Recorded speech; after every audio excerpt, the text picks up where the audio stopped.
جی نور آپ کو مل گیا پوائنٹ آف آرڈر.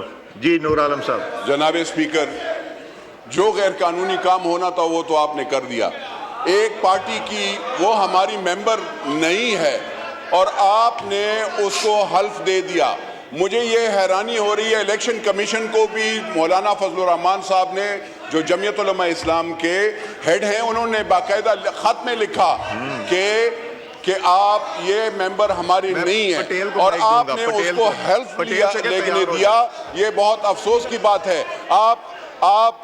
سر آپ نے یہ غیر قانونی کام کیا ہے اور اس پہ نہ ہمیں نوٹیفائی کیا ہے آپ نے، نہ وہ سپریم کورٹ آف پاکستان میں اس کا کیس چل رہا ہے، تو آپ نے کیسے اس کو حلف لینے دیا؟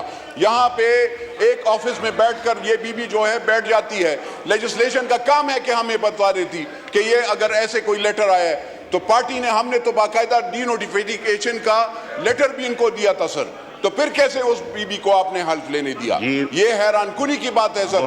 ہماری پارٹی کی طرف سے وہ نہیں ہے سر. آپ نے ہماری پارٹی کی طرف سے اس کو وہ کیا ہے، اس پہ ہم احتجاج کرتے ہیں سر. دوسری بات یہ ہے سر کہ اگر ایسے ہی حال آپ چلائیں گے سر، ہم بھی کورم پوائنٹ آؤٹ کرتے ہیں کہ کیونکہ یہاں پہ کورم برابر نہیں ہوتا. ٹھیک ہے، quorum has been pointed out, count بھی made.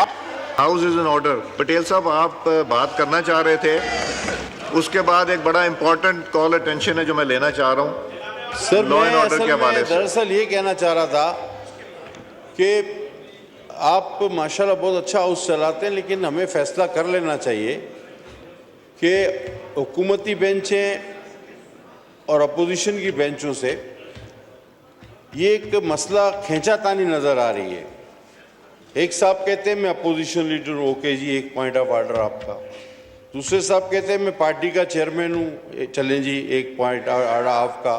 تیسرا کہتے ہیں جی میں ایکس اسپیکر ہوں، وہ کوئی بڑا موڈ چنگا موڈ ہوں، ایک پوائنٹ. لیکن اگر میں تھوڑا سا سر ماضی میں آپ کو لے جاؤں تو یہی جماعت جب اس چیئر پر تشریف فرما تھی تو وہ ایک پوائنٹ آف آرڈر جو ہے وہ اپنا لیتے تھے حکومتی بینچ کا، پھر سارا ایک پوائنٹ آف آرڈر ساری پارٹیوں میں چاہے ان کا ایک ہی ممبر کیوں نہ ہو ان میں تقسیم کیا جاتا تھا، اور یہی تناسب تقاریر کے حوالے سے بھی تھا. اور اس کے ساتھ ساتھ میں یہ کہہ سکوں سر، بات یہ ہے کہ ہماری جو شائستگی یا روایت پسندی ہے اس پارلیمان کی، اس کو اگر کمزوری کے طور پر لیا جائے گا تو میں علل اعلان کہتا ہوں، پہلے بھی ثابت کیا ہے، صرف بات نہیں کر رہا، پہلے بھی ثابت کیا ہے کہ یہاں کوئی مائی کا لال بات نہیں کر سکے گا. لہذا اگر اس پارلیمان کو چلانا ہے، ایک تو بات طے ہے، وہ پاکستان کی عوام بھی جانتی ہے کہ نہ حکومت بنانی ہے نہ بننے دینی ہے.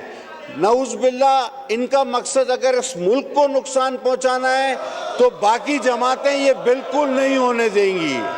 اور ایک بات میں آپ کو اور بتاؤں سر، زیادہ وقت نہیں گزرا